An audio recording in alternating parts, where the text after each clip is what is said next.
সামনেই রয়েছে পাহাড়ে ভিলেজ কমিটির নির্বাচন। আর ভিলেজ কমিটির নির্বাচনের আগে এবং অন্যান্য যে সমস্ত নির্বাচন সামনে রয়েছে সেই নির্বাচনের আগে পাহাড়ে এডিসি এলাকায় এবং গোটা রাজ্যে বিজেপিকে, বিশেষ করে পাহাড়ি এলাকায় বিজেপিকে শক্ত করার চেষ্টা করছে প্রদেশ বিজেপি।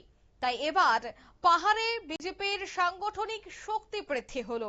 শিবনা বিধানসভা কেন্দ্রের পঞ্চবটি কমিউনিটি হলে 2 শতাধিক ভোটার শাসক দলে যোগদান করলেন, যেখানে দেখা গেছে যারা যোগদান করেছেন তাদেরকে বরণ করে নেওয়া হয়। অন্যদিকে জানা গেছে যে এদিনের এই যোগদান সভায় 62 পরিবারের 211 জন ভোটার বিজেপি দলে যোগদান করেছেন। যারা যোগদান করেছেন তারা বাম, কংগ্রেস এবং তিপ্রামথা থেকে বিজেপি দলে সামিল হয়েছেন। বিজেপি দলে সামিল হওয়ার পর দলীয় সংগঠনের বিভিন্ন কাজকর্ম সকলের মাধ্যমেই আলোচনা করা হয়। নেতৃত্বরা জানান যে কিছুদিন আগে তিপ্রামথা দলে যারা যোগদান করেছিলেন তাদের মধ্যে খুব কম সংখ্যক ছিল শাসক দলের সমর্থক এবং সেই যোগদানের কোনো কার্যকর্তাই উপস্থিত ছিল না। তাই কোনো ধরনের বিভ্রান্তি বিচলিত না হওয়ার পরামর্শ দেন সুন্দর প্রভারী শ্যামল দেবনাথ। অন্যদিকে অনুষ্ঠানে উপস্থিত ছিলেন বিজেপির বেশ কিছু নেতৃত্বরা। তবে আজকের এই অনুষ্ঠান থেকে কি উঠে আসছে বিস্তারিত শোনাবো।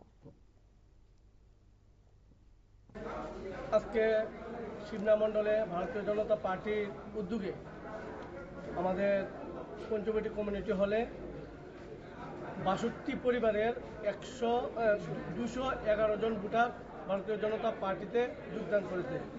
তো আমরা ভারতীয় জনতা পার্টির পক্ষ থেকে ওদেরকে আন্তরিক অভিনন্দন ও শুভেচ্ছা জ্ঞাপন করছি। তারা কোন কোন দল থেকে এসছে?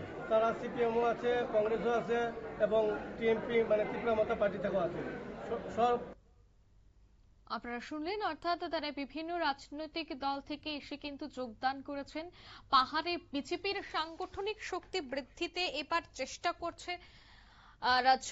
ঠিক অন্যদিকে রাজ্য বিজেপির মূল উদ্দেশ্যই হচ্ছে সমতলের সাথে পাহাড়কে যদি মজবুত না করা হয় তবে আগামী নির্বাচনগুলিতে পাহাড়ের শক্তিটা মজবুত হবে না। তাই এখন থেকেই কিন্তু চলছে পাহাড়ের শক্তি প্রদর্শন।